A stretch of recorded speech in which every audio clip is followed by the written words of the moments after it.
किसी ने क्या खूब कहा है, ऐसी वाणी बोलिए मन का आपा खोए, औरन को शीतल करे आपहु शीतल होए। नमस्ते दोस्तों, मैं हूँ शिवदास। एक बड़ी छोटी सी कहानी। दोस्तों, एक समय की बात है। एक बार दांत और जीभ में भयंकर युद्ध छिड़ गया। दांत ने भी जीभ से कहा, अरे तुम सिर्फ मांस के लोथड़े हो, तुम में तो कोई भी खूबी नहीं है, नहीं तुम्हारा कोई रूप है और न ही कोई रंग।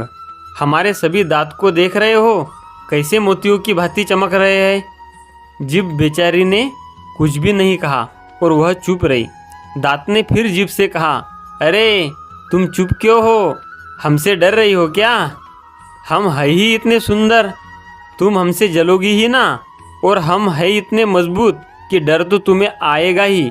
जीभ दांत की बात को अनसुना करते हुए चुप रही। दिन बीतते गए, समय अपनी रफ्तार के साथ आगे बढ़ता गया और देखते ही देखते कई माह और वर्ष बीत गए।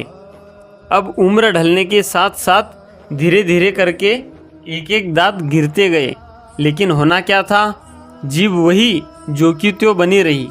अब कुछ बचे हुए दांत जब गिरने को हुए, तब जीभ ने दांत से कहा, भैया बहुत दिन पहले आपने मुझसे कुछ कहा था, आज उन सब का उत्तर दे रही हूँ। इंसान के मुंह में आप सब दांत मुझसे बहुत बाद में आए हैं, मैं तो जन्म के साथ ही पैदा हुई हूँ। अब आयु में भी तुम मुझसे छोटे हो, लेकिन छोटे होने के बावजूद भी एक एक करके तुम सब मुझसे पहले विदा हो रहे हो। इसका कारण पता है?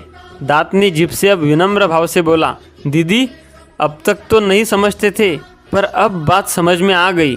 तुम कोमल और मुलायम हो और हम कठोर हैं। कठोर होने का दंड ही हमें मिला है। मित्रों, आप सब भी कोमल बनिए।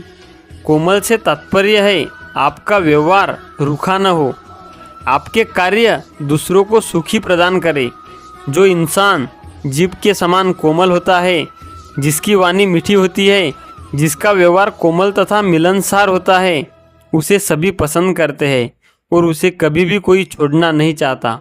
दोस्तों, इस छोटी सी कहानी से हमें ज़िंदगी में एक बहुत बड़ी सीख मिलती है कि अपने रूप, रंग या किसी भी गुण के दम पर कभी भी घमंड ना करें, किसी का भी अनादर ना करें, चाहे कोई आपसे उम्र में छोटा हो या फिर बड़ा।